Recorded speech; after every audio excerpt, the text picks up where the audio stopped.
고 장자연 씨가 숨지기 몇 달 전 통화했던 기록을 저희 YTN이 단독으로 입수했습니다.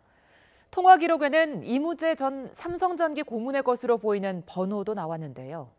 장자연 씨 사건을 재조사 중인 대검 진상조사단이 의혹 확인에 나섰습니다. 먼저 양희력 기자의 단독 보도입니다.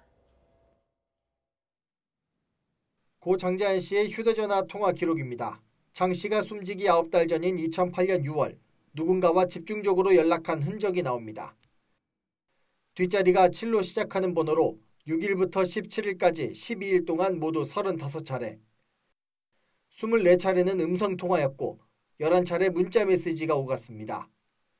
길어야 5분을 넘지 않았고 대부분 1분 내외입니다. 장 씨의 휴대전화에 저장된 상대방 이름을 확인하니 이무재로 되어 있습니다.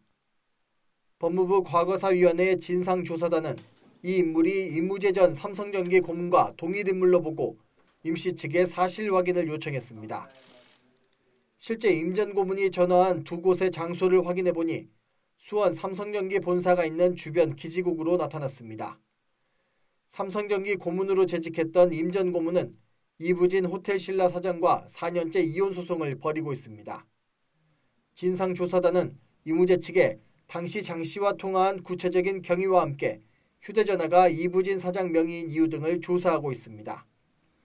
이를 위해 장 씨와 통화한 이무재 전 고문을 비롯해 이를 몰랐다고 주장하는 당시 검사들도 대면 조사가 불가피한 것으로 보고 있습니다.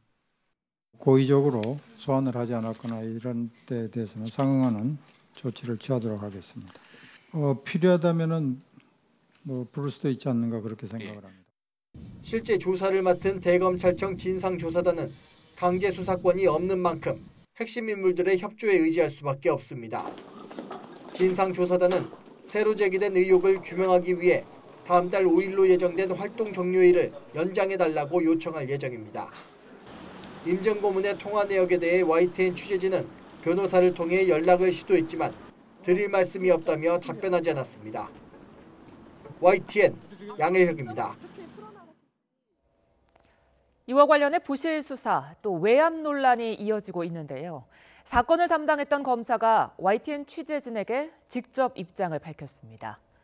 당시엔 통화 내역에 있는 이무재가 전 삼성전기 고문인 줄 몰랐다며 재조사에 적극 협조하겠다고 밝혔습니다. 이어서 강희경 기자입니다.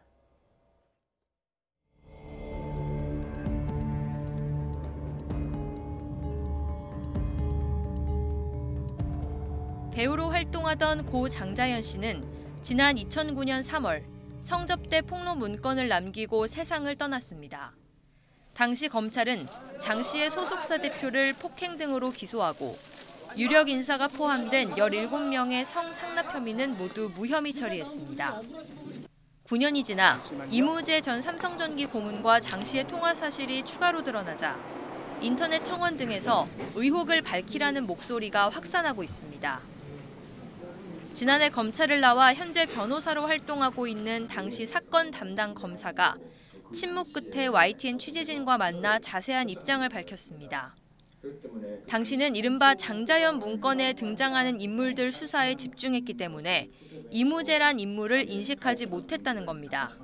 단지 누가 누구랑 얼마큼 통화했다 이게 중요한 것이 아니라 그 문건 대상자들의 범죄 혐의를 입증할 수 있는 어떤 단서를 포착하기 위한 거였습니다. 또 등장하는 전화번호만 2천여 개에 달한 데다 수백 번씩 통화한 사람도 많았다고 전했습니다.